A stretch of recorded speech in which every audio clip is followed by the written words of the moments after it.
My name's Sarah Leonard. I'm the associate editor at Dissent. So thank you for coming out at 10 a.m. You guys win some kind of door prize. So to introduce the sponsors of this panel, Dissent is a political magazine in print since 1954 of the social democratic left. Many of you may know it. We'll have issues after the panel if you want to pick up a copy. It's also online. It will be relaunching its website come fall, which is exciting. And so I would encourage you to all go check it out at dissentmagazine.org. Our online editor, Nick Serpy, is right in the front row. You should talk to him after the panel. Our co-sponsor is the magazine Jacobin, which is an excellent magazine of culture and polemic, a little upstart out of DC, soon to be out of New York, and some of the most sophisticated political critique coming out of the very young left.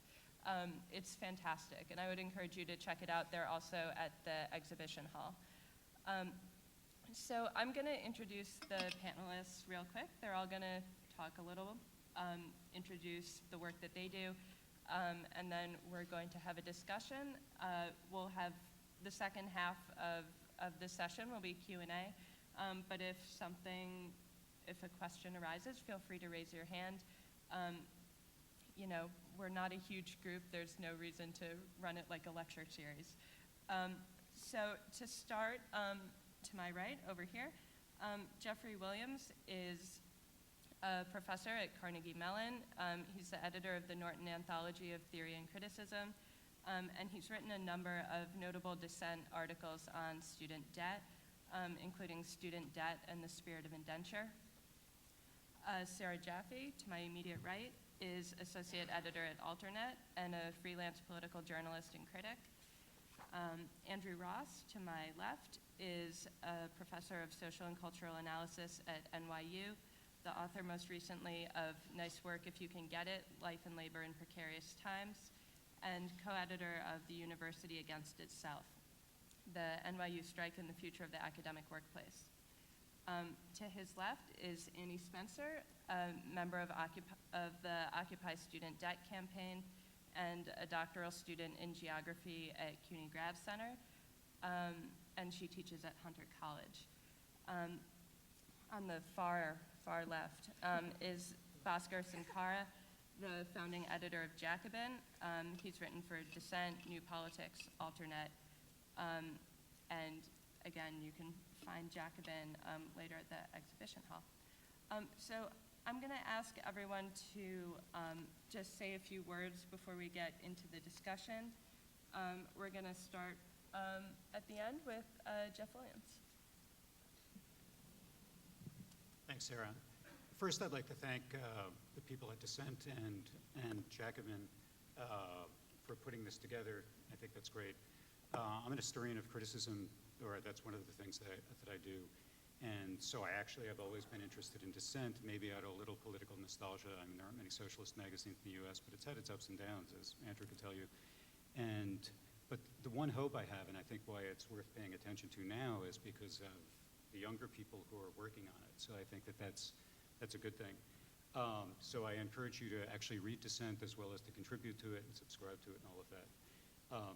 Anyway, a couple of things about student debt. I've written about student debt for a number of years. In part, I was a student debtor too. But the thing that I was especially impressed with was how much it affected all of the students in front of me. It's quite stunning. And also how unaware, I think, a lot of the people that I work with were of student debt, and we're in education.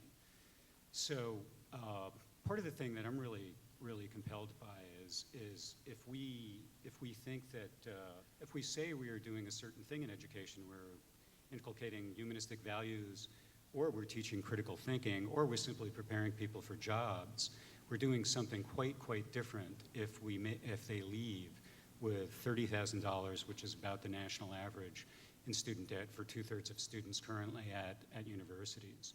But Sarah asked me, so that will be one thing I'll talk a little more about, how I'm particularly driven by or appalled by the fact that debt is an experience. Debt seems like a number, but it's an experience. When people say $1 trillion, I can't really think of that. However, I can think of what it's like to, at the end of the month, have to like jockey checks or take something to a consignment shop to worry about paying debt. So, and I think that a lot of people who are coming up now are under that experience. But the one thing I want to say about indenture, at first, I started writing on indenture because people use this a lot, and it's a very vague metaphor that it's kind of like indentured servitude.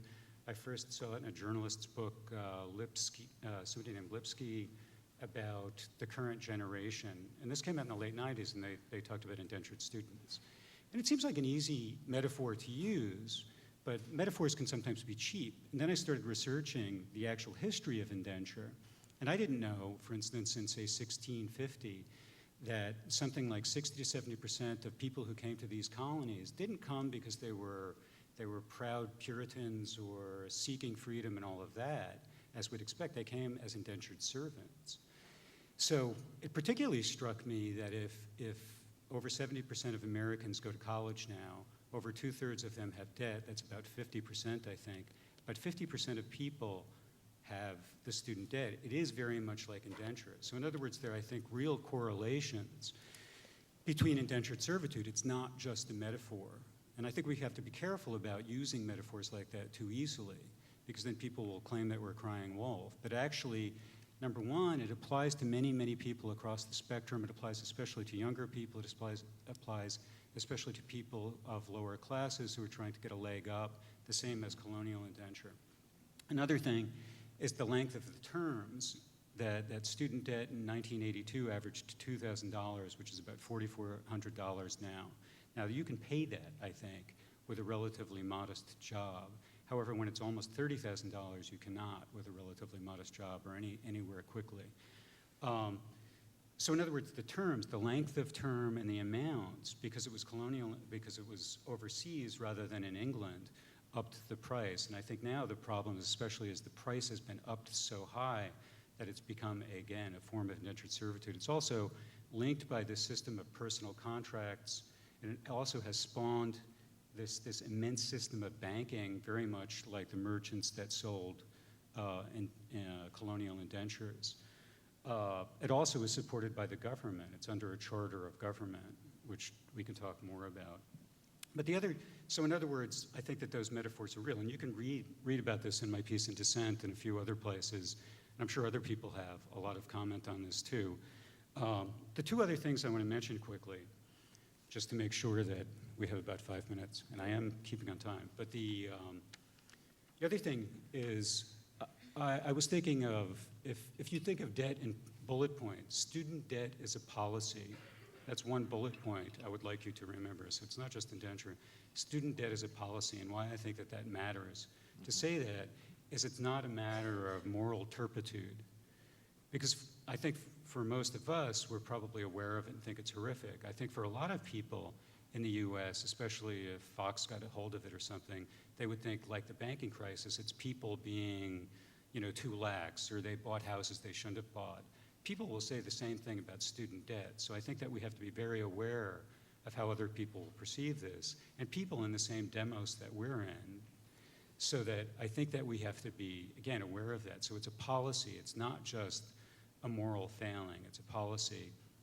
And the other part of that it's a policy, is it's not new. I think that a lot of times in the things I've read, everybody keeps saying because of the financial crisis, and they act as if it occurred after 3 years ago.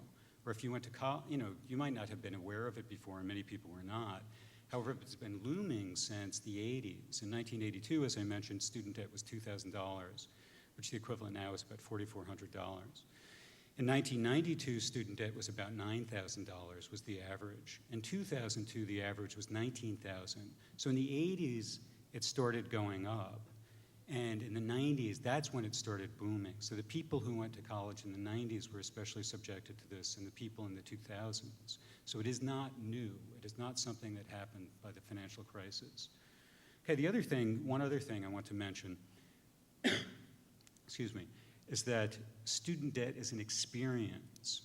And again, I mentioned this before, I'm particularly driven or compelled by this, that it informs your experience, it informs who you are. I mean, part of it is it's an experience because it's not a public event, but it's a private thing.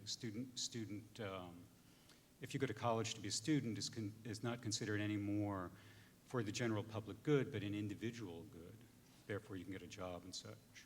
But the other thing is that I think there's a psychology of debt. To live under the weight of debt is very different. It makes your life very different. It's not just that, you know, the day you do bills, you remember you have this, it's like, damn, I have all this debt I have to pay.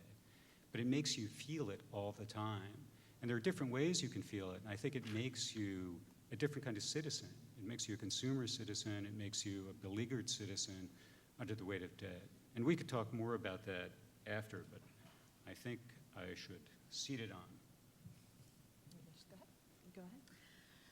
I am Sarah Jaffe, and I'm a student debtor. I owe $15,000, and I've owed that same $15,000 for the last 10 years. I have been paying it since I got out of school in 2002. Let me see, I did 2 years in grad school, so I believe it was for 2 years. But basically, I've been paying it for 10 years, and I've been paying interest to private lenders for 10 years. How many other people in here have student debt?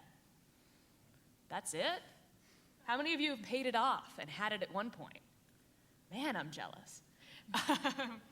So I've been paying this for 10 years, and I am no closer to paying it off now than I was when I graduated. This is a problem that I'm certainly not alone in, and there's a fun little story that I'm going to tell you about the government decision that made it impossible for me to basically, at some point, wipe the slate clean. Sarah asked me to give you a brief history of the 2005 bankruptcy reform that made even my private debt non-dischargeable in bankruptcy. But you have to go back a little bit on that.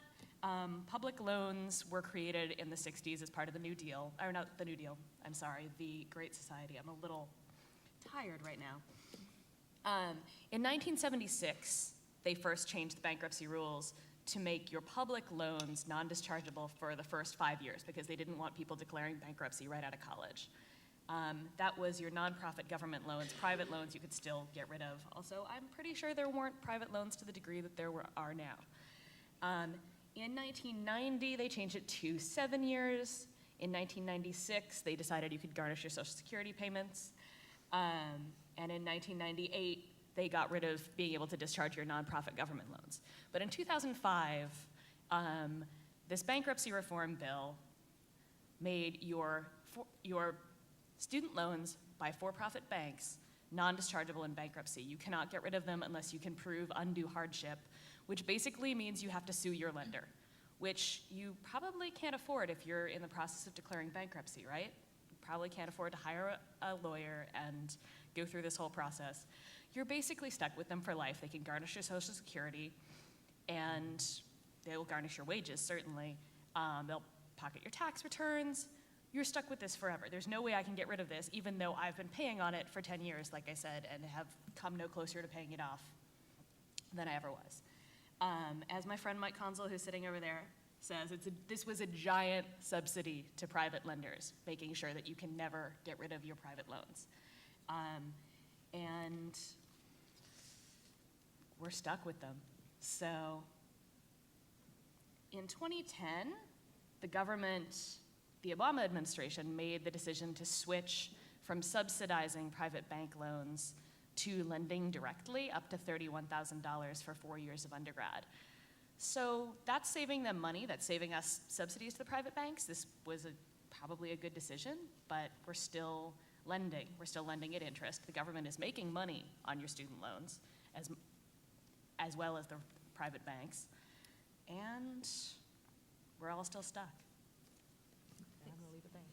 Perfect. And I had asked Andrea to talk a little bit about the relationship between the university itself and student debt. Well, thanks, Sarah. A lot of you must have been at this event 3 years ago when you heard a lot of triumphant proclamations about the death of neoliberalism. How could it possibly survive in the wake of the pounding it took after the financial crash? And Although this panel is probably not the best place to debate the answer to that question, I think we can ask how and why it is that higher education is a sector where neoliberalism has certainly not missed a beat in the intervening years. The chief hallmark of neoliberalism, after all, is a transfer of fiscal responsibility from public to private, and that's essentially what's been happening on the higher educational landscape.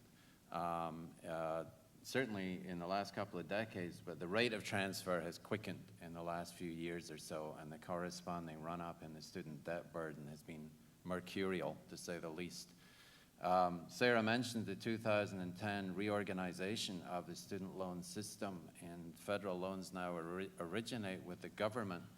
And in many ways, that legislation, I think, put an official stamp on the neoliberal funding policy, to use the policy term that Jeff brought up.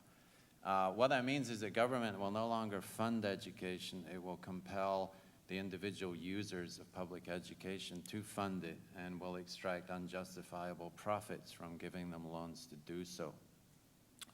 One of the misperceptions, I think, as a result of that 2010 act is that the feds are now in control of the entire loan racket. That's not at all true. The majority of student debt still is on the books of private banks, and the rate of issuance of private loans is running much higher than the rate of issuance of federal loans. So in 15 years or so, there'll be a greater volume of debt once again in the private sector. Not to mention the slabs market, which is a student loan asset-backed securities market from which Sally Mae and other wolves in the sector extract a very tidy profit indeed. Another public stereotype, another problem is the public stereotype of the average student debtor as a very privileged person who's buying some kind of elite degree. As Jeff mentioned, the largest impact of debt overall is in low-income families who are increasingly priced out of public education and are now being pushed into the for-profit university sector, which is the most predatory of all on the higher education landscape. From the work I've done in the Occupy Student Debt campaign, and Annie's going to talk more about the campaign, I found one of the most common criticisms of the student debt movement is it is driven by the economic self-interest of debtors.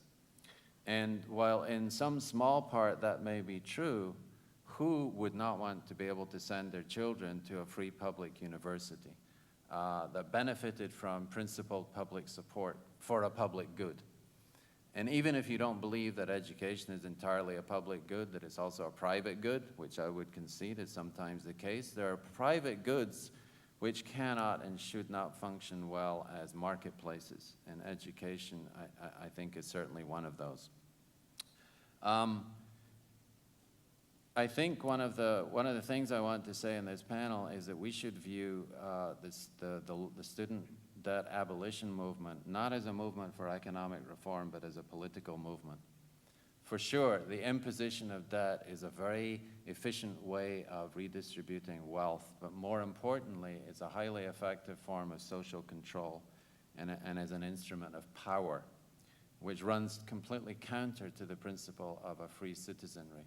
An indebted citizenry cannot be a free citizenry, let alone a free-thinking citizenry.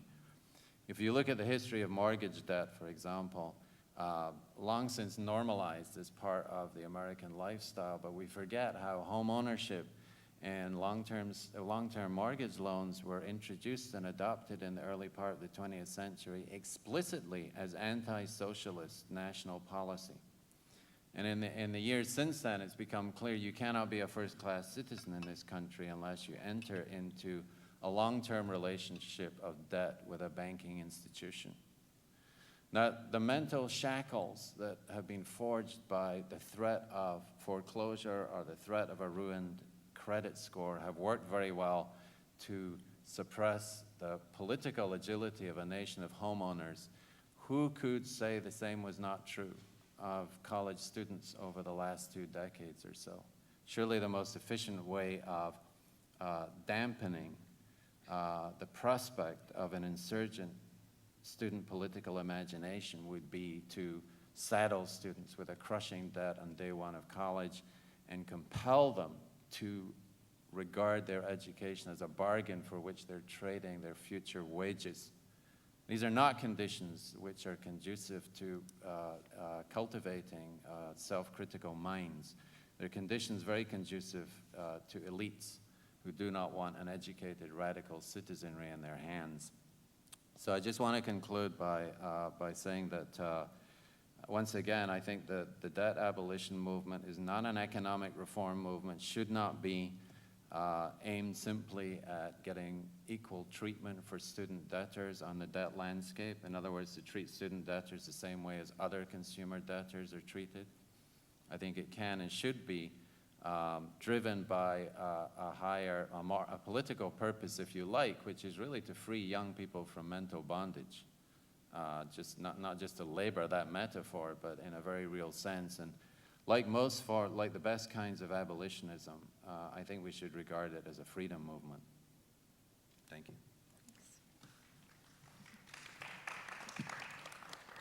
Hi, thanks to Sarah and the organizers. So I have been involved with the Occupy Student Debt Campaign, which emerged in the early fall out of Occupy as part of the Education and Empowerment Working Group, when a group of us who, for various reasons, take this crisis in student debt very seriously. Some of us are student debtors ourselves, and inspired by Sarah's sort of candidness, I will come out as a student debtor. I have about $85,000 of student debt, most of which is from a terminal master's degree that I bought the line that it would propel me out of the blue-collar, paycheck-to-paycheck life that I grew up in. But anyway, it's important to note that many of the folks who are active on the campaign are not themselves student debtors. So we got together and dreamed up this idea of a pledge of refusal and the 4 principles that underpin that pledge. And the main goal that we all have consensus upon is the restoration of free public higher education and an end to this system of debt finance tuition for education, which it's important to note is a system. The crisis in student debt hasn't only emerged because tuition keeps rising, but the structures of student debt allow for tuition to balloon when students are signing on the dotted line and not having to reach into their or their parents' or someone else's pocket. That makes a big difference for the infrastructure of these ballooning tuition rates. And it's also important to note that it is a system that disproportionately affects people of color, working class and poor people, women and so-called non-traditional students with disproportionately high levels of unmanageable debt. We all in the campaign believe that the current crisis demands more, as Andrew said, than sort of tepid kind of policy reform measures or sort of online petitions pleading to Congress or to Obama or to Sallie Mae directly for moderate incremental reform. We're born out of Occupy, and we really do take a direct action approach. And for us, that approach is the pledge of refusal. And how that looks, just to give you a quick overview, is we have an online site where you pledge online, and it's a non-binding kind of promise that when a critical mass of us have all signed on, that we'll withhold debt payments. One other thing I wanted to mention about the system of debt finance tuition, not only does it allow for ballooning tuition rates at public and private institutions, but it allows for the mere existence of the for-profit education industry, where over 90% of students are student loan borrowers. And it's been well documented, and there are even hearings in Congress, so it's not a conspiracy theory to state that those institutions target low-income people and people of color. And if you're New York City residents, you've likely seen this Know Before You Go campaign that sort of addresses the crisis in for-profit education as if it's a crisis of consumer, of being a informed consumer. But just quickly to list the 4 principles that we all believe in, those of us who have been working on the campaign, we've said already, Andrew and I both, that we believe that education, public higher education ought to be free. We believe that student loans ought to be interest-free. They are not consumer loans, so it's not that we want to restore consumer protections to student loans. We feel that they ought to be treated, in a more appropriate light, which is as, a public good, or in the aim of education as a public good. We believe that private and for-profit institutions ought to open their books so that students who attend these institutions can see where their tuition dollars are actually going. And we lastly feel that the $1 trillion student debt burden, which is larger than total outstanding credit card debt in the United States, ought to be written off in the spirit of Jubilee. So again, we were born out of Occupy. These 4 principles are principles. They're not demands. We're not asking anyone to do these things.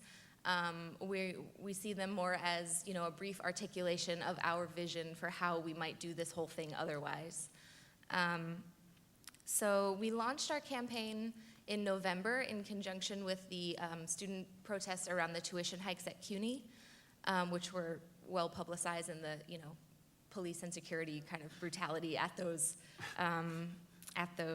protests was well publicized.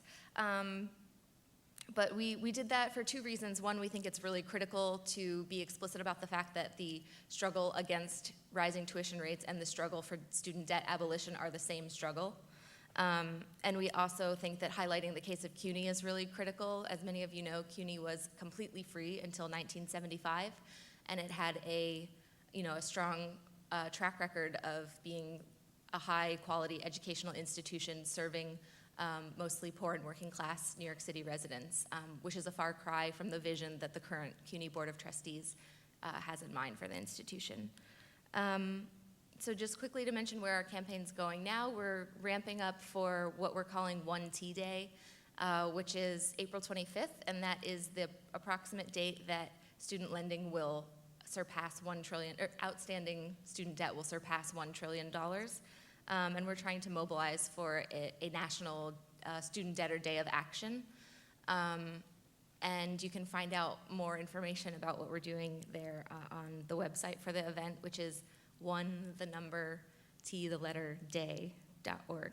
And I'll leave it there for now. Thanks.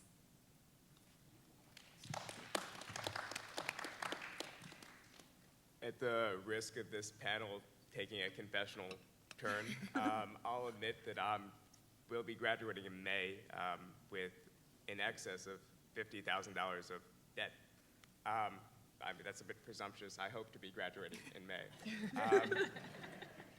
And my family actually came to this wonderful hemisphere as indentured servants. So I have no doubt, or at least hope, that the next decade of my life will be better than if I'd spent a decade cutting sugarcane in the West Indies. But I also, I'm sure it won't be pleasant having this much debt.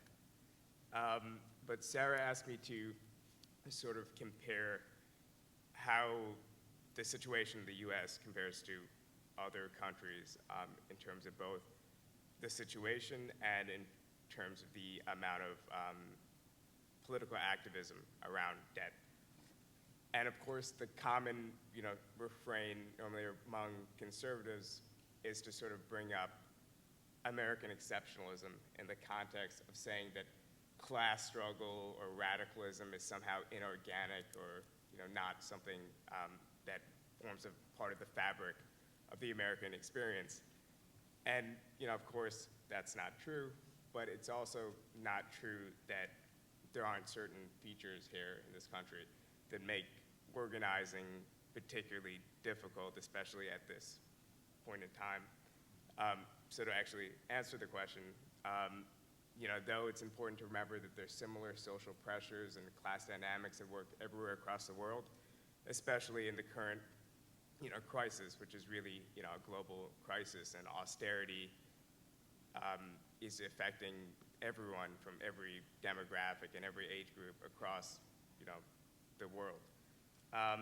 But we sort of have a combination of the fact that the student debt crisis is more acute here, but at the same time, we have less political activity around it. And there's less, there's a lower level of political consciousness, and there's less student organization So in other words, sort of the hellish combination that we've grown used to on the American left, or people observing the American political scene, since at least the 70s have noted, which is, we've sort of dealt with this particularly bad brand of neoliberalism, and the response has been sort of despair and dejection and defeat rather than militancy.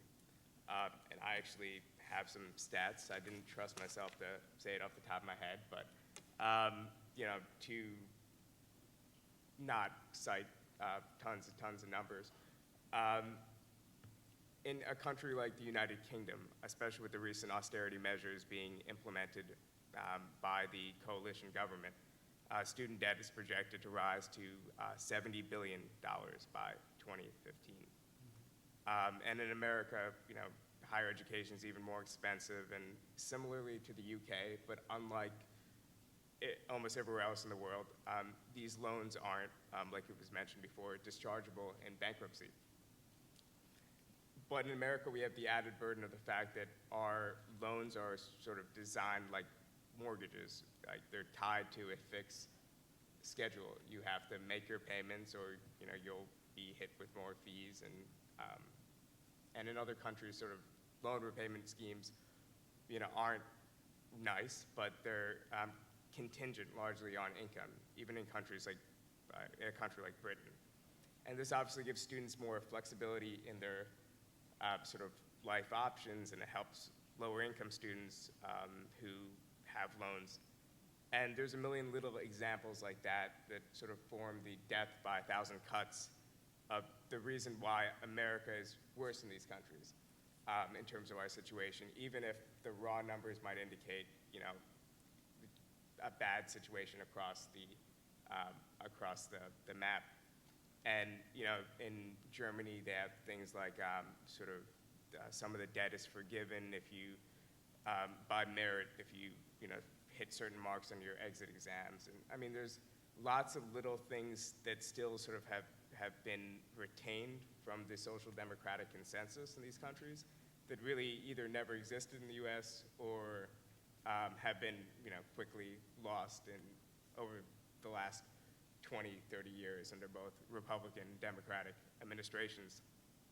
But going back to the combination I mentioned before, it's sort of worse objective conditions and less political consciousness. And there are a lot of reasons for that, but part of it is, of course, the failures of the American left historically, and also just certain structural features that, like I said, make organizing here more difficult. Spatially, we're a continent compared to these countries. It's harder to organize students when they're not geographically concentrated in a few giant national universities or some private colleges that are, in the grand scheme of things, relatively close to each other.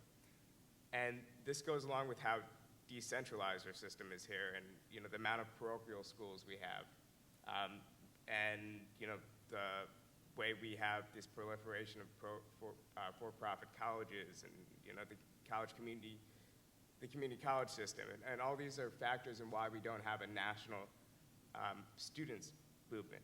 And this sort of can't be seen in isolation. We also don't have sort of the vibrancy and militancy in the American labor movement and the political left. And this sort of just means that we don't have the culture of the strike here. We don't have the culture of working class radicalism, as hopefully things have started to change with Occupy, and hopefully things will look better on the horizon. But there's a certain culture that's inculcated in other countries, and a country like France that you really just don't have here. And if you have a weak student movement, if you have a weak working class movement, then you're going to have likely a weak student movement. And if you have a weak student movement and a generally low level of politicization, you're not going to have strong resistance to not only student debt, but anything that materially affects students and these communities, no matter how bad it gets. And that's one of the reasons why it keeps getting worse, and we haven't been able to put the brakes on it. So, there's some who would say, sort of the worse it gets, the better. Like, if these people get more and more immiserated if people like me are graduating with this much debt, that it would just lead to something positive. Like we'll hit some sort of point where enough is enough and people have no option but political action. But realistically, that isn't the way that it operates. This could lead to despair and depoliticization, which is why it's important to have initiatives like the Occupy Student Debt Campaign and initiatives like that, and also the broader student organization beyond just debt. You can't just see this thing as sort of just isolation. And I think in other countries, even if they are suffering from the debt crisis, they also have national student unions. They also have more vibrant labor and workers' movements. So they'll be better prepared to fight against the crisis in higher education. And in the US, we should really just acknowledge that we have a lot of catching up to do.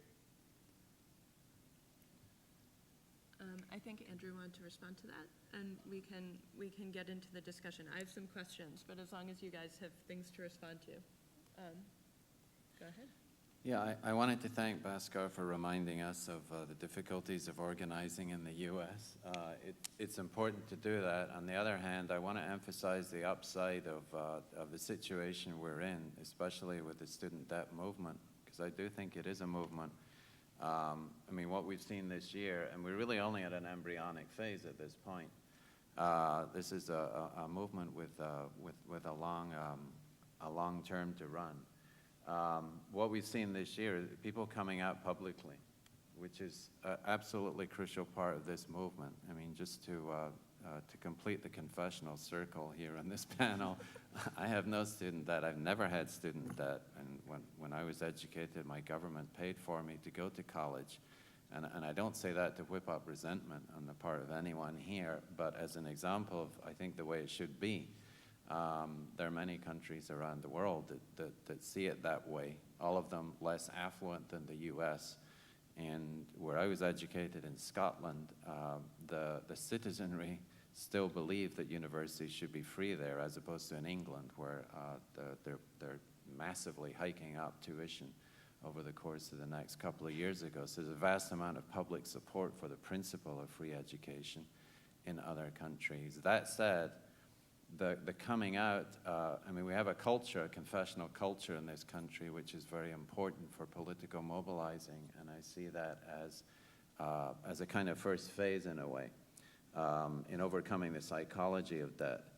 And that has to come at the beginning of a movement like this, and we've seen that not just at Occupy locations around the country, but also on campuses.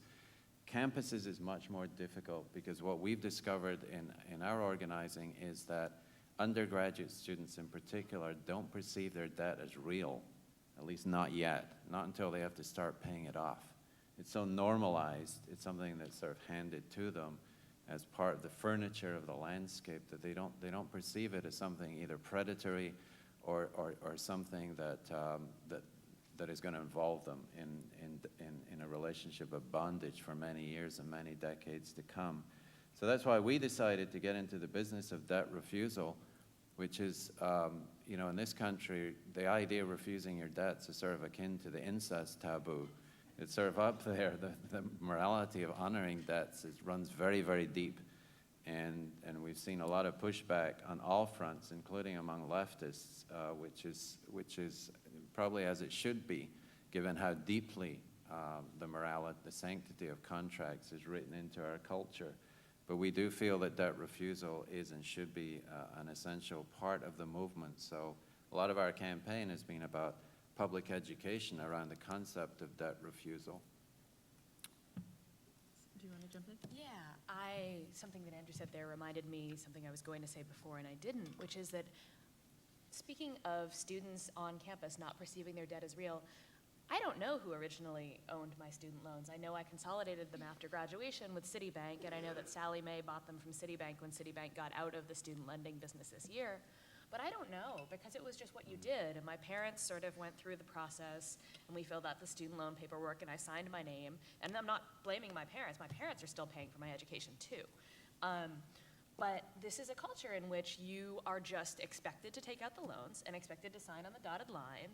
And that's just what you do. This is the good debt. This is going to, and still does, I believe, Mike can point out stats for me if you guys really want them, but that there is still a benefit to going to college. You still make more over your lifetime, but that's not the case so much for graduates right now.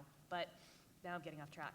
The point being that this is debt that you are basically pushed into with not a lot of awareness, not a lot of knowledge, certainly no training, and you sign for it when you're 18, and you're probably signing up with a bank that is profiting off of this. That $31,000 a year that the government is directly lending, even if they're not paying banks, which they are, to service that debt, $31,000 covers 4 years of tuition where exactly? Especially if you need to pay for housing and books and all of that. $31,000 a year, or $31,000 over 4 years does not go very far. That's less than 1 year at a lot of private schools, and even public schools are getting up there. So you are essentially signing up for private loans with banks with variable interest rates at age 18 with no idea. You may not even be able to get a credit card yet, and you're essentially pushed into this. And I just want to stress once again, the banks, the same ones that crashed the economy, which is now sucking funds out of the states, which are now in turn taking those funds directly out of public higher ed, caused this crisis. And I think Annie wants to respond to that. And something I want to add that maybe you can address is, Jeff mentioned, and others really have mentioned, that student loans are a particular kind of experience, and they're normalized in certain ways, and they also hang over you in certain ways. And it seems like part of the organizing work is talking to people who have already spent their lives paying their student debts, and you say, let's have a debt jubilee, and they say, but I've been paying my dues. Yeah. And that must be something you encounter because it's evolved as sort of a good thing that you do. You take out those loans, and then you pay them because you've gotten educated. Mm-hmm. So.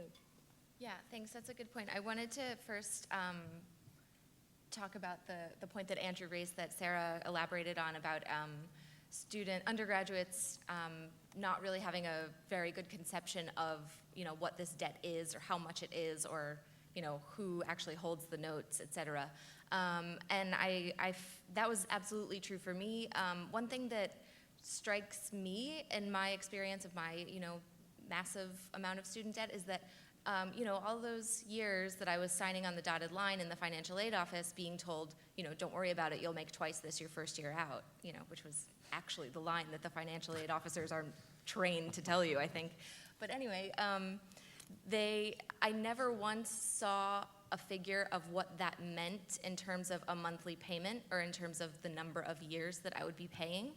And I teach at Hunter, economic geography, which is amazing because I can teach whatever I want because everything is about the economy and geography.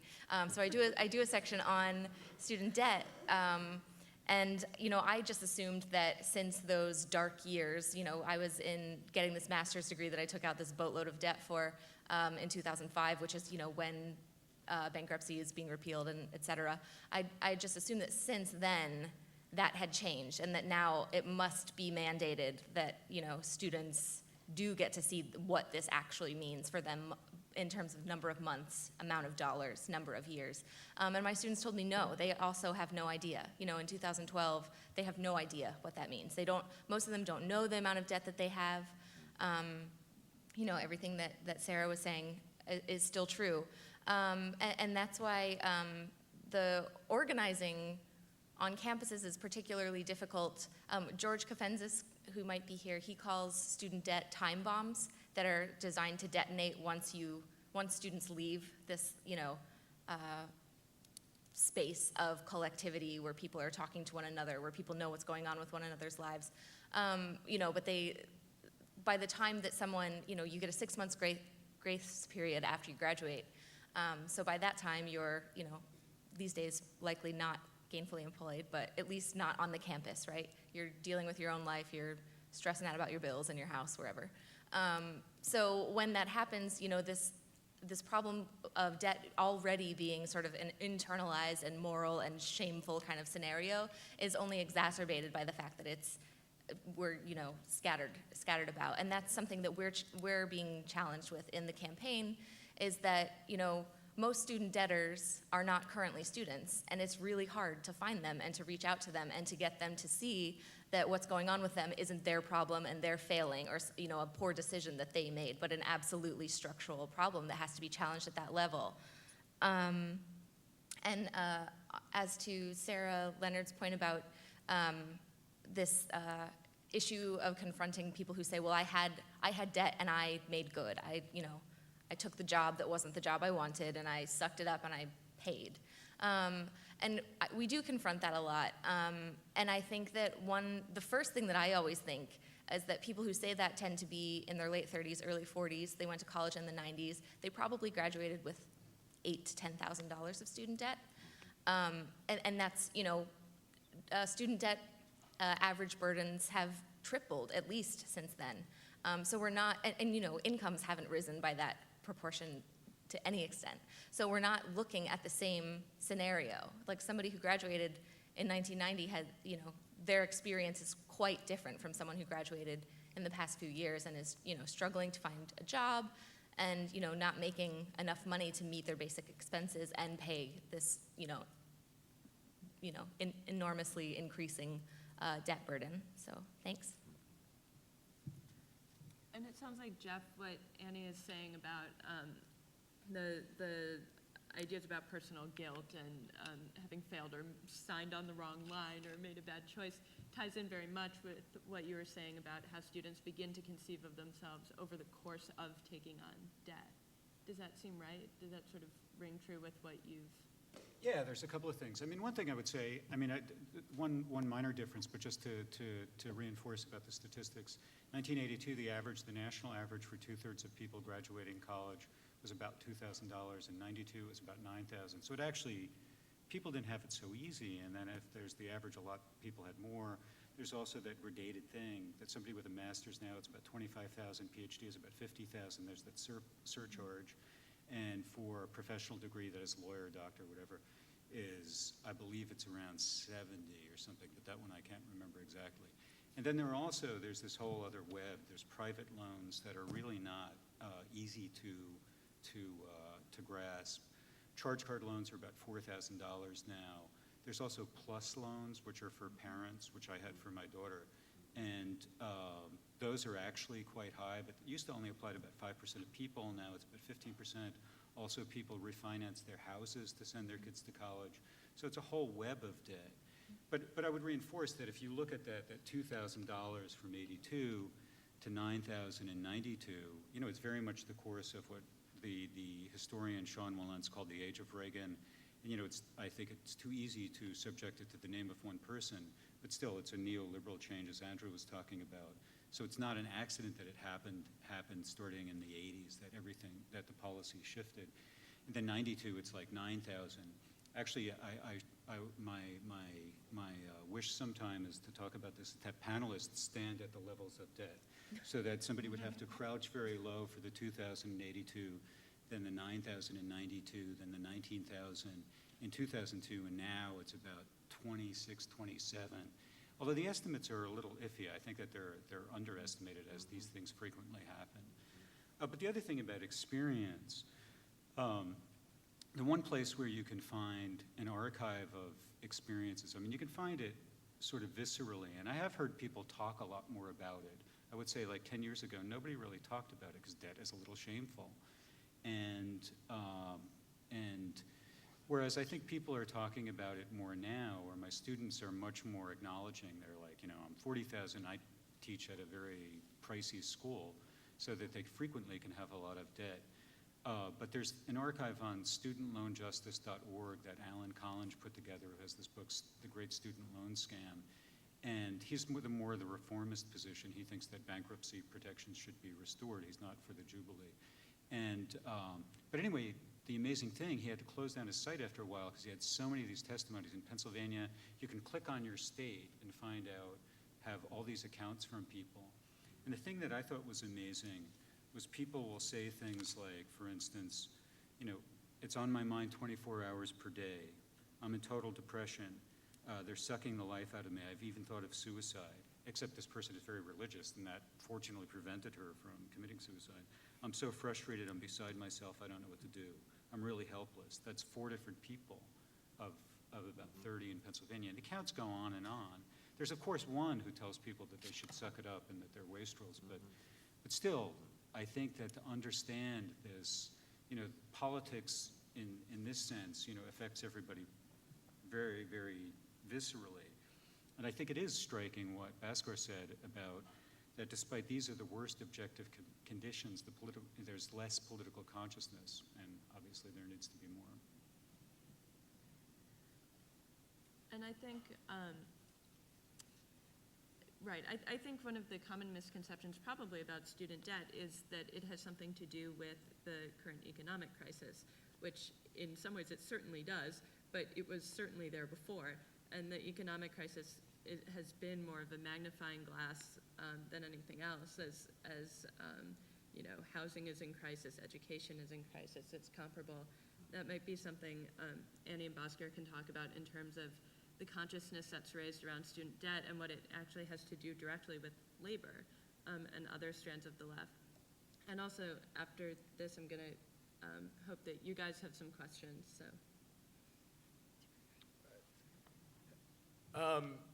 Well, I mean, like I said before, I don't have too much to add. I didn't eat my Wheaties this morning, and I'm a little tired. But just in my own experience, being in other countries and other cultures, we sort of approach this question differently than in other places. Like, for example, I'm involved in left-wing activism in DC, but to be honest, around student debt, the most I've done to put a dent into the student debt problem is working so that I myself have been able to take slightly less loans and sending my resume everywhere so I might be able to have a job, and so I'm not added to that stat of people who can't pay their loans, which seems fairly likely. And obviously that's one of the problems with the way people conceive of debt. They see it as a personal failing or a personal problem, or something to sort of just pull themselves out of the ditch by their own bootstraps, which, if you're familiar with, the physics of that, that's not possible. I guess, maybe. Try that on your own time. But, and I think that, I had some critiques of the student debt campaigns, their language in a recent dissent online post. But I think that it's part of the solution in terms of seeing this as a collective pledge, like it's something that we're all in it together. And it was sort of something similar on the We Are the 99%, like Tumblr, that was really popular at the end of last year. And Mike Consul, who's gotten way too many references today, he's that guy over there, actually broke down, the most common complaints and the demographics of this, and it was debt, and it sort of is a thing that's affecting our generation and beyond our generation, because it's affecting families too. Just because at the end of the day, I speak in cliches when I don't have my Wheaties. The debt burden is on that individual. It's also on the families. Like my own personal debt is a burden for my family, and it will be, a burden for my family and everyone else who made the mistake of co-signing my loans. And just this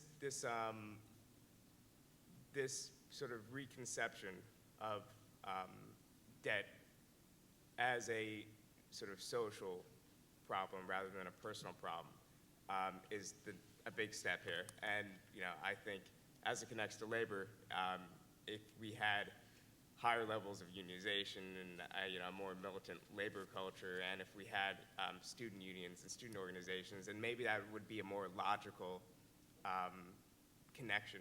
But as it is, we're going to have to make that readily apparent, and that just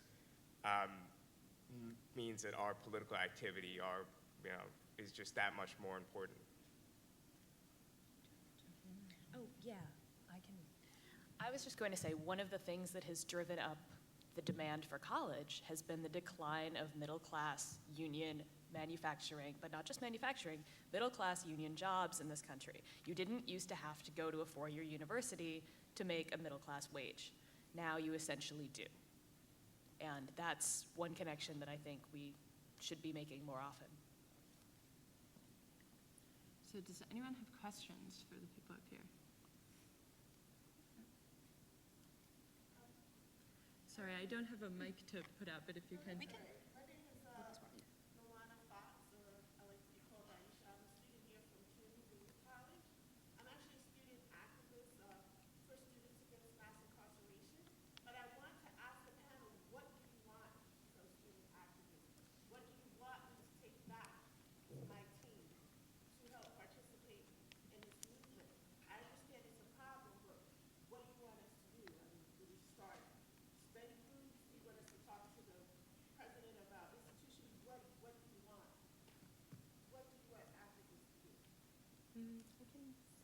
Annie, I think you should probably take that. Okay, yeah.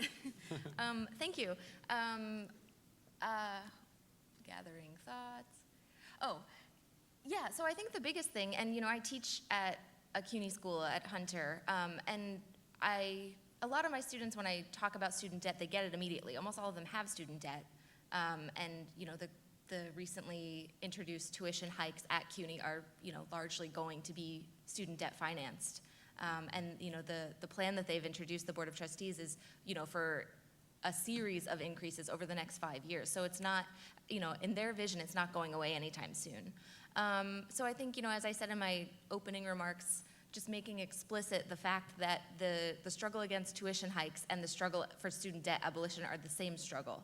And I think that something I've encountered, both in terms of being a teacher at a CUNY school, being a student at a CUNY school, and also working with the debt campaign, is that, and other people have addressed this too, that there's this notion that student debt is a problem of more privileged people, or people who thought that perhaps, maybe they were too big for their britches and thought that they should take out loans to go to a fancy private school instead of going to CUNY. So I hear some of my students say, like, yeah, I have student debt, but student debt isn't my issue. I went to CUNY. I stayed grounded, and I went to CUNY so that I wasn't, like those brats at NYU who have $100,000 of debt and want me to do something about it, right? But yeah. Oh, that's absolutely. Almost all of my students have debt at CUNY,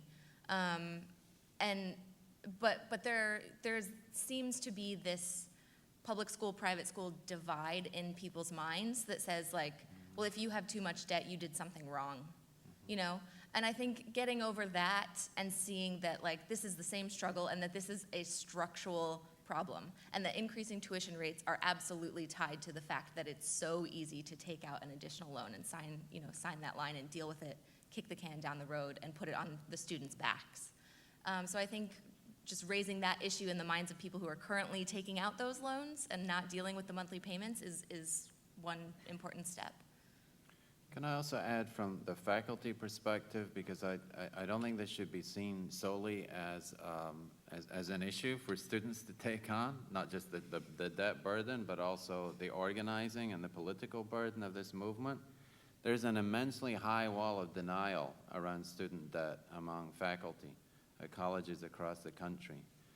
There's all sorts of reasons why professors would rather not dwell on the reality of the fact that their salaries in part do depend on their students going into debt bondage for decades to come.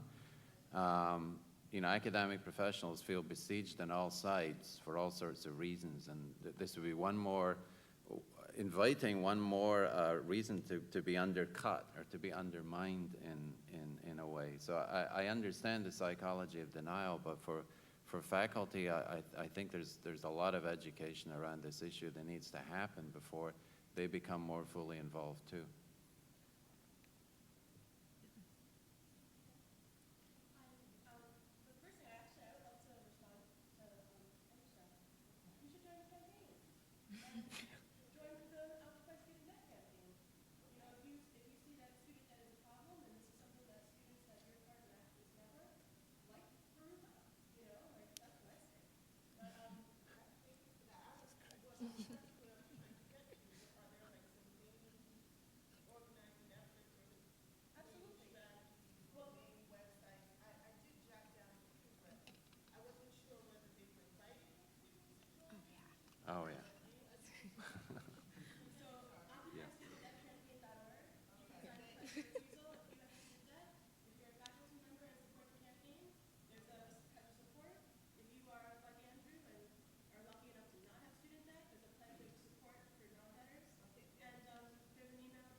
Usually, actually, it was used in a way of like employers are sneaking out all these austerity measures. For now, we're finally ready to take all these cuts as workers. But maybe we have a crisis unity too. That debtors are probably the biggest portion of this country, right? If you look at student debtors, medical debtors, home for people who have housing debt and commercial debt. This is the potential for us to make a huge change possibly in our country and internationally about how we finance education. I'm part of the Occupy Student Debt Campaign too, and I wonder if you would talk a little bit about how we can use this moment in time to wake ourselves up as a culture and stop suffering as isolation of just this I'm shamefully holding debt. But as a class, maybe this is the new working class as an indebted class. And to you, my friend, the journalist of the set, join us. If you don't like language, this is collaborative, so come be part of this. Yes. Sorry, just briefly. I blog on occasion for Dissent just because I like that guy, Nick. Editor of Jacobin, I like better though as a title. But no, I mean, as far as the language I didn't like, I don't want to sound pedantic. But, I actually think criticism is super healthy. Right. That if Jeff thinks it's saying, we should all say the same. right. I agree. I would love to be, once again, in the same room as you fine people. But I mean, my criticism, just to reiterate, I know Dissent's online site's very popular, but I'm sure not all of you have read my blog posts. But my criticism was that the principles, resembled to me sort of similar to demands, and to me that wasn't necessarily a bad thing. But then, in their frequently asked questions part, there was, I think, like second from the top or third from the top was, here's why these aren't demands, because we don't think that redress in that form is possible within the current political system. So instead, we're counterposing, that idea, and we're saying that, this is just a sort of call to action. And I think that there's something implicit in that struck me as, mildly defeatist, because I think that, a system of free, universal public education, what Mike Consul recently referred to as a sort of public option that would sort of drive down costs, and a wider, let's say, jobs program, all these things that are eminently social democratic are still possible, and they involve sort of building movements, not within the avenues of, the Democratic Party machines. Like, I'm not suggesting we go to Washington and join the Beltway circuit and go to cocktail parties and, lobby that way. I'm just suggesting that a protest movement should be open about wanting to sort of force concessions from the state, and that is sort of a reasonable and good thing. And if we have more radical ambitions beyond that, beyond what this current system can give us, once we reach that point where we have a militant, large movement forcing concessions, then we could worry about, from that new terrain, that more favorable terrain, that more powerful and energetic movement, because that's what winning does, it makes you more energetic. We can, see about more ambitious and more radical ideas. But, at the moment, I just thought that language was unusual, and it might just not reflect how the group actually operates. It might just be, me being sort of pedantically overanalyzing a few paragraphs of text. Can I just respond briefly, Bhaskar? I don't think you were being overly pedantic. I mean, I think what you were framing was, questions that people have of Occupy in general, about the reluctance, the principled reluctance not to make demands on legislators and lawmakers. And we discussed this a lot at the beginning of our campaign, and precisely around the formulation of those principles, not as demands, but as principles that we feel are very widely shared in the populace at large. On the student loan movement landscape, there have been a number of reform initiatives for the past few years. Alan Collins's initiative that Jeff mentioned, and Applebaum's initiative, which is loan forgiveness in order to stimulate the economy. These are reform initiatives that are aimed directly at lawmakers, at Congress. There's been a lot of lobbying around them. They've had virtually zero impact and zero effect over the last few years, an immense amount of petition signing and so on and so forth. So we felt that there was a political urgency, a sense that something else was needed that didn't necessarily address itself to lawmakers, but there were principles that were out there that people could interpret as demands if they liked, but we were not making those, we weren't framing them as demands on legislators, but we were asking for 1 million people to sign on to the pledge, and we figured, well, if you do have a critical mass of signatures, then for sure there will be some public and political impact. So I don't think you were wrong. I just wanted to clarify some of those issues. And just very briefly, I'm not against the group's orientation in that respect. I just thought that there was something implicit, there was something sort of ideological, and I'm an ideological person. I don't use that in sort of the wishy-washy, like postmodern way. I have my ideology, and I think that there is an implicit ideology behind what the group is doing that I agree with, but that language just seemed to me to sort of take the Occupy movement sort of fear of being programmatic and putting it into the new sphere. So I agree that being programmatic in Zuccotti Park wasn't a good idea, but in terms of now and organizing a campaign and sort of speaking to as many people as possible, I just thought that framing it in sort of a clear and yes, programmatic way might make more sense on this individual campaign as opposed to, I agree with you as far as the demands and the larger. Okay. I think Annie wants to. Yeah, just really briefly, because I know you all have other topics to address, but I think I agree with you both that this is a more broad ideological debate, change the world by taking power, change the world without taking power, et cetera, et cetera. But I think that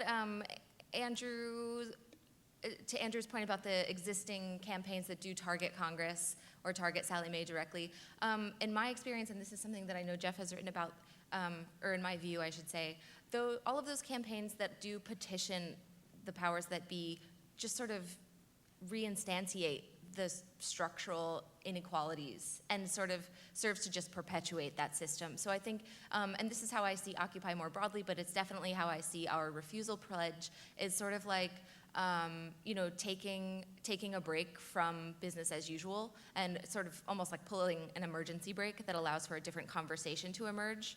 And I think that's sort of, in our group, again, it is a broader ideological debate and it's not something we're all always gonna agree on, but it seems like stepping off of that wheel that re-legitimizes the student debt infrastructure is an important step.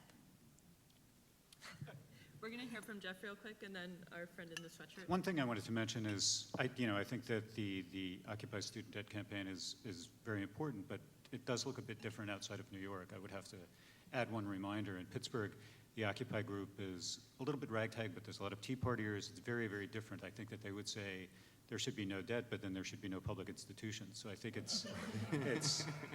I think that it looks different across the country. And I would say, somebody mentioned free higher ed, I would have to throw in a mention to Adolph Reed's initiative with the Labor Party called Free Higher Ed.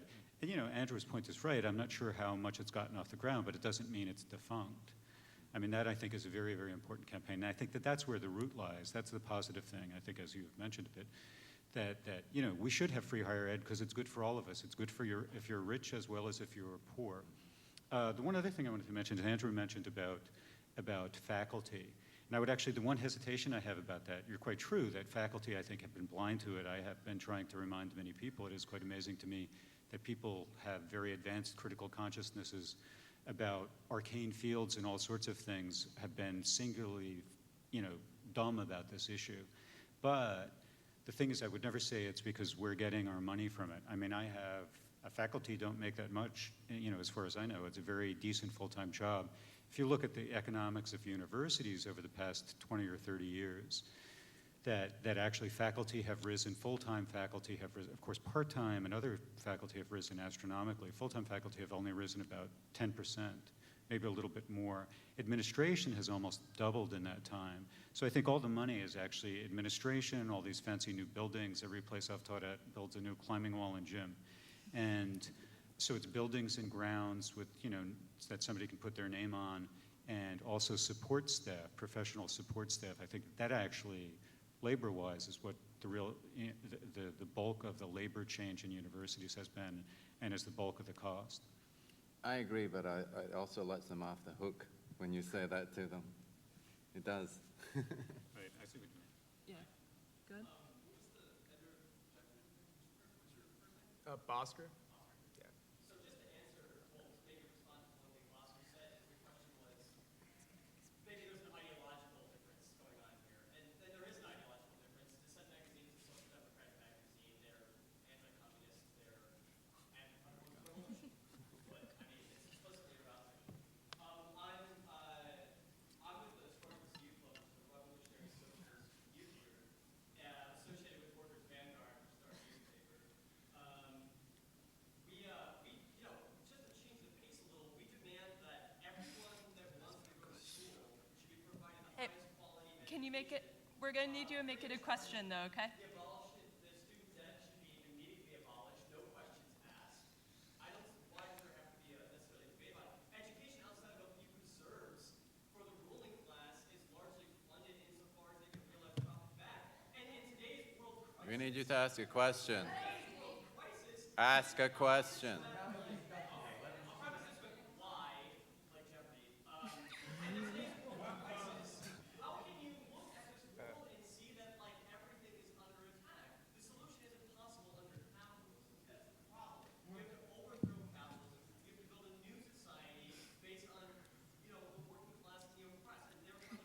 Okay, we're going to move on to a question, okay? people who are opposed to the depravities of the system will always be deceived by reforms until they realize that every brutal Man, that could be the answer to everything that's going to happen at this session, at this conference. We would love to overthrow capitalism, but right now we have to deal with the topic at hand.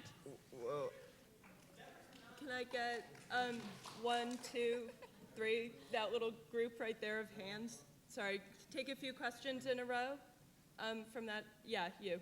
Sorry, I can't. I wanted to throw out kind of a half-baked idea to you guys to ask you this, but somebody already mentioned the difficulty or strategy of shifting the idea of student debt from one of a personal predicament to a societal concern.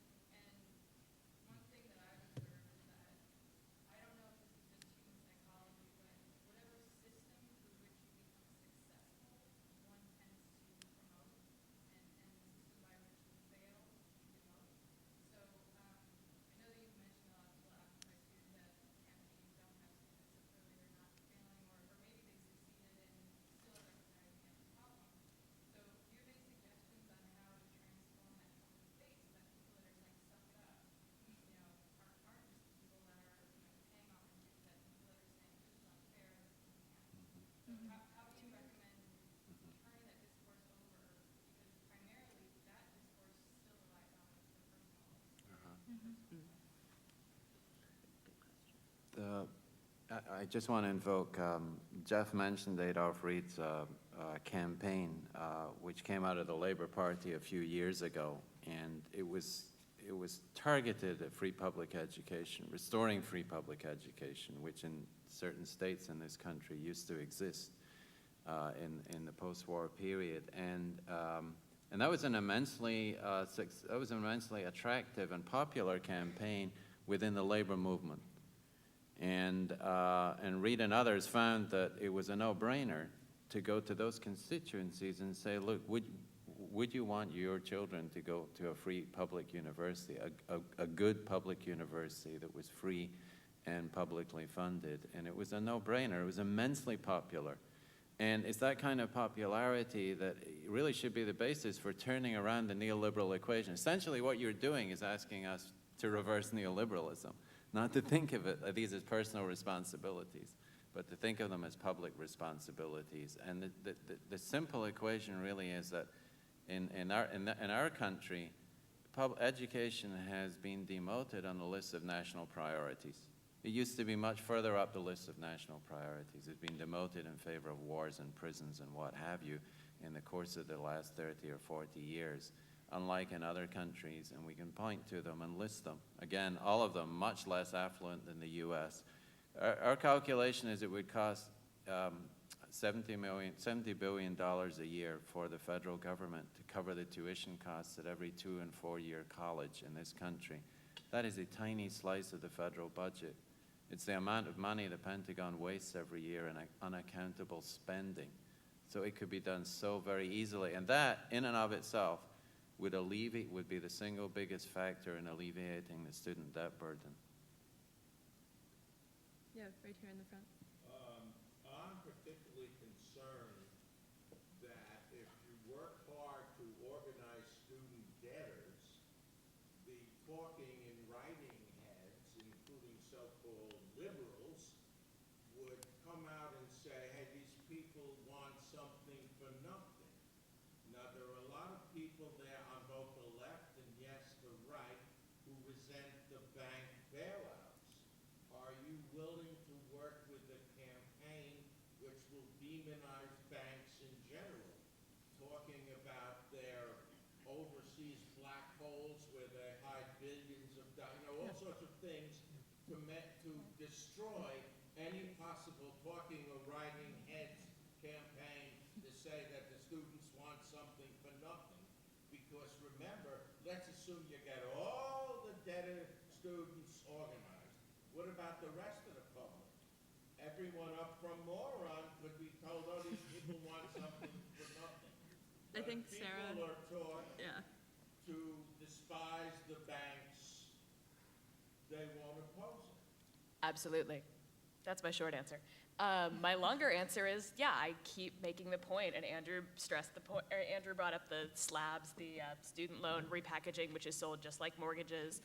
Student debt is a huge market. The banks are making a ton of money on it. Absolutely, this is tied to every other crisis that the banks have caused, that this kind of system has created for us. Can I just add to that? Yeah, I agree, and I just want to add that and I'm not speaking for the campaign. Again, we all come from different positions and have, different ideas about what we want to see happen or the kind of world we want to live in. But for me, it is, yes, about a broader critique of the banks and about a broader kind of coalition of debtors and people who are, being dispossessed in various ways all over the world. And so for me, I don't like to think or talk in terms of, demonizing the banks or the bankers. For me, this is about critiquing broader regimes of accumulation by dispossession. And I think that student loans and the financialization of student debt is, one of the most ingenious innovations from the perspective of someone who wants to accumulate into the future. So that's, again, me speaking, not the campaign. Mike? There's a really great comment about how over the past 30 years we've seen the social economy dissolve into private, and that's driving a lot of it. Particularly with Professor William Ross, you briefly touched on it, but how much is this a problem of administration and the way the university conceives itself as a public affairs? We talk a lot about administrators, cost salaries going out of control, et cetera. How much, when we conceive of what we can target, how much is the university and its administration? Yeah, that is a huge question, and that's going to vary, I think, from certainly the private sector and the public sector, although this perception of private universities as being private is completely unfounded.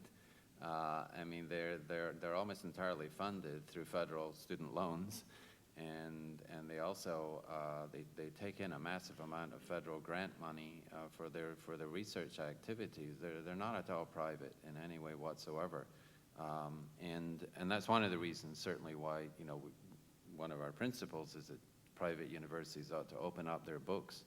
There's a massive amount of denial, I think, yes, on the part of most administrations. I mean, at the place where I work, NYU is one of the top, is almost number one in average student debt, but as long as there is demand for places, they really do not feel they need to address this issue. And there is demand, and I would add, it's not just national demand. The global higher education market, for people who analyze this, is estimated to grow by 80% over the next decade. When you have that kind of demand globally, it doesn't matter if the national numbers fall off, and if demand for seats dwindles in this country, it will easily be picked up by overseas students. The rising middle classes in many developing countries, the American universities are where they want to see their children go to and get degrees, either here or on all these offshore campuses that are now being built to profit from the gold rush.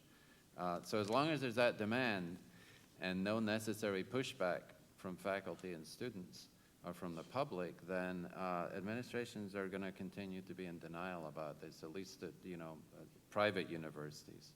Public universities are slightly different because they have their battles going on with state lawmakers and their budget sources in the state legislature. That's a good question. I mean, to be honest, it's one question I'm hesitant to answer because I feel like I think that education as a public good should be something that should be defended and one should be positive about. But there is this problem of the costs. And as I mentioned about even the gyms and the climbing walls, they've become much more on a consumer model that it's like a luxury enterprise, like going to, instead of Club Med, University Med or something like that. And I think that's a problem. I'm not entirely sure what to do. I think it does broach one solution. I mean, so, you might be able to research this as well as I, and somebody should actually research it. I think that one model also, as I mentioned about administrative salaries, which have gone up astronomically in the past 30 to 40 years, and also that mid-level staff, of which there are astronomical amounts. I mean, it's like tripled, and they far outnumber faculty. But the one thing I would suggest, and this would actually be not a reformist, but a more extreme view, is that if you have a strong state, you're therefore, if you have free higher ed for public universities, you regulate certain things within public universities, and therefore you regulate tuition, so then other things might be regulated. And the reason why I say this, I mean, one would want to avoid this. Normally, I mean, that sounds like a bad thing. People, I'm sure this would not be a popular move right now, rhetorically popular right now. However, if you think about it, the price of milk, I once did research on tuition compared to the price of milk, eggs, and bread. And the price of milk in this 30-year span that I mapped used to be $1.05. Now it's about $3 for a gallon of common milk, not Whole Foods milk, but common milk. And you think that, of course, it went up a bit. But the thing is, milk and consumables like that are very much regulated. That's not a virtue of a free market. That milk and eggs are very much subject to regulation. So I think that college students are just as valuable a being in our system of things as milk and eggs, and should in fact be protected by these kinds of regulations. That would be one argument anyway. Yeah, here in the front. I have a quick statement and a question, but I'm a representative of New Jersey United Students. We just had our first national annual conference, which was awesome. It was Friday year, like most of the other statewide student associations here. But I guess we're like, we have a membership of 11 schools starting in New Jersey, and we're kind of aimed towards what you guys are all talking about. I just kind of want to say that because I feel like it's been talked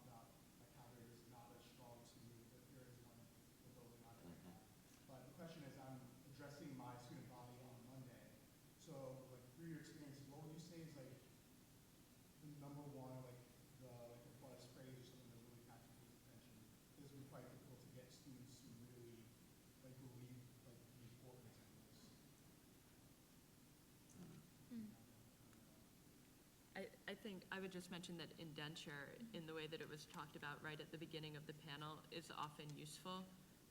Sometimes it requires some explanation, though, because as Jeff mentioned, it helps to know the history of like 16th century indentured servitude, which is not the most catchy thing. But the idea of indenture or serfdom, like, I think captures it so accurately that once you can get that in people's minds, it's quite helpful. But I suspect other people here have been talking to students more than me. I agree with that. I would also add dispossession, right? Like debt and student debt are a way that you're not only dispossessed in the moment, but you're dispossessed in the future. And Sarah Jaffe spoke about how she's been paying on her loans for years, and she still owes the same exact principal amount, right? Like that's a classic case of being dispossessed of one's future income or future wealth, right? Right. I was actually going to say something similar. Like, you know, it's America, so the right loves to talk about freedom. We could talk about freedom too in the foreclosing of possibilities and what you want to do in your life. Like, you're going to have a hard time if you want to go into like social work if you're graduating with that much debt. You know, you're going to be our best and brightest are going to be siphoned into becoming, you know, iBankers, and that wouldn't be good. Yeah, go ahead. Well, there's discussion going on in the room. When the Bankruptcy Club person called for a socialist revolution, the answer that was given him while I was trying to be shut down was, well, let's just talk about student debt now. Look, that's not an answer. I think that we have to acknowledge the source of the education for profit system is the capitalist profit system. And in fact, Of course it is. But Yeah. that's the source of every problem at this whole conference is the capitalist system. and the source is the capitalist profit system, and you can't just answer by saying, oh, let's just fight against student debt now. Look, one thing that Bhaskar alluded to, which I would agree with, is that the key is working class struggle, building class consciousness. That's the key, not consumer consciousness. I can tell you certainly that we will get rid of student debt. We'll get rid of all the blood-sucking, parasitical debt, from mortgage debt, underwater mortgages, the credit card debt that people build up simply trying to survive. Every type of predatory debt. If the working class takes power and expropriates the banks and the lenders, and that's a socialist revolution. And fighting for class consciousness, the understanding that the working class needs to take power and create an entirely different type of society. All right, let's let some other members of the working class speak, shall we? Well, I'm one. Can, right there in the red scarf?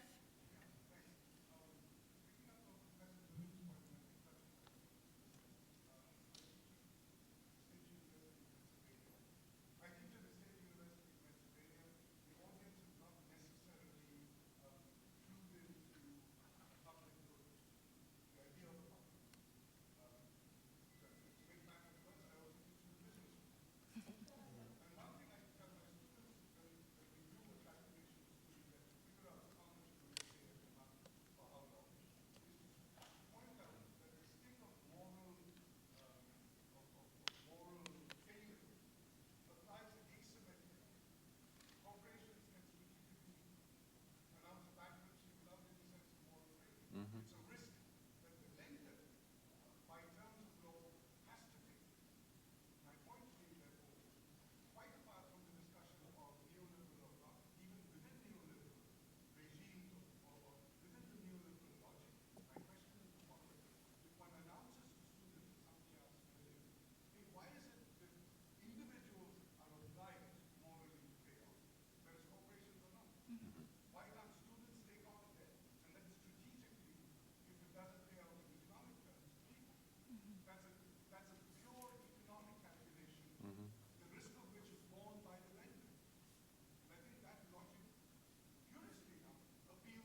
I think you're dead right, and I want to thank you for drawing our attention to that, the double standard in honoring the morality of debts, because it's really just for the little people, because debts are refused and renegotiated and written off every other week on Wall Street, and we know that, and that's come to more public light in the last few years or so. People on Wall Street will laugh in your face if you talk about the morality of honoring debts. In the public eye, however, you know, there's a different morality. You'll burn in hell. Civilization will fall apart at the seams if people start refusing their debts or if debts get written off. So that's a fundamental part of the equation, and I think that is also in terms of political mobilization among students. It's essential to drive home that perception. Yeah. Yeah, in the black shirt, yep.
Well, I'm thinking about some of the overlap actually, Sonia, because as you know, the NYU has this massive expansion campaign, $6 billion, and as I understand it, a lot of the issues at Cooper Union and at the new school, just to think about these local schools, since we're here in New York City, they're very symptomatic of what's been happening around the country. Schools embarking on these massive capital expansion programs, because universities, especially urban universities, are seen as more and more an essential part of the growth machine in cities. And so they're seen as economic drivers and engines of wealth creation in the way in which urban economic managers like to talk about. And so each of these schools has been drawn into that and has been sort of recruited into the business of helping to jumpstart the growth machine. And how are they going to do that? They depend on the revenue from student debt. And we've been trying to drive home that at NYU and getting only so far, although there's a massive faculty opposition to it. The students, again, undergraduates are simply, they don't perceive of this as real. They don't perceive their role as funders of this expansion plan as very real, and yet that's the only way that you can borrow $6 billion in this current market, is to depend upon that future guaranteed revenue stream in a way. I think obviously it's not the same situation at Cooper Union, but I think some of the crisis there, the fiscal crisis, is being driven by the capital expansions and the building commitments that Cooper Union has taken on, right?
You need to articulate it to students, you mean?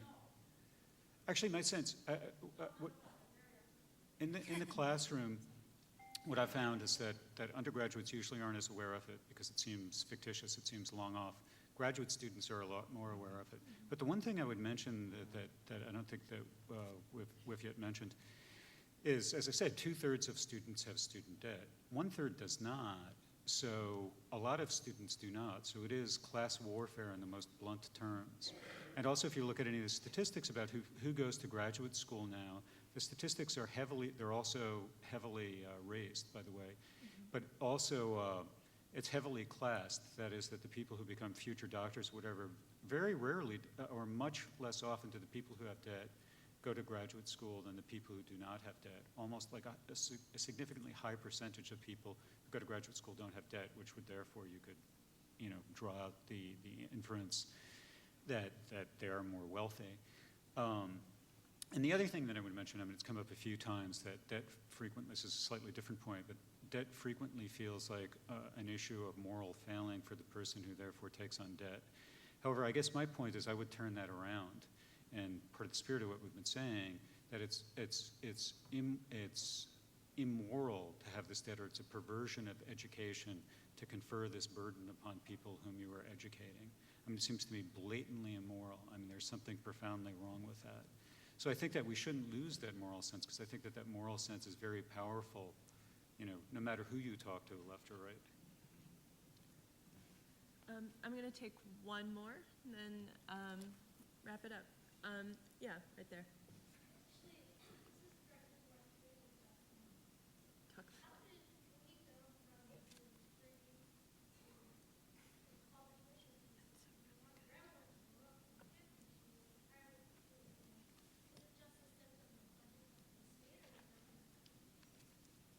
Yeah, sure.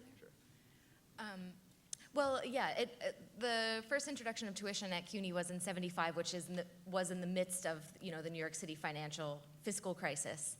So that was, my understanding is that was the logic that drove it, right? Like, the well has dried up, and now you have to pay. We've given you a free ride long enough, and now it's still this great institution, and you have to contribute to it, right? So it's the introduction of a consumerist logic, and yeah, like you said, your grandmother went there for free, and that was something that we noticed during the recent round of tuition hike protests in November.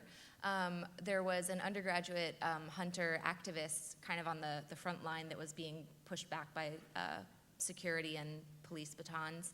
And she said, I overheard her say, like, well, this, I don't understand why you're fighting us. Do you think that our tuition should go up? And he said, no, I went to John Jay for free. I don't think your tuition should go up at all. So we get stuck in these like conditions not of our own choosing, to say, where our roles in day-to-day life often aren't ideologically matched. So I think that goes back to this question of addressing the morality in a way that, like your grandmother's generation clearly can see as, free education at CUNY, good thing, right? Like, just to make that part of the conversation again.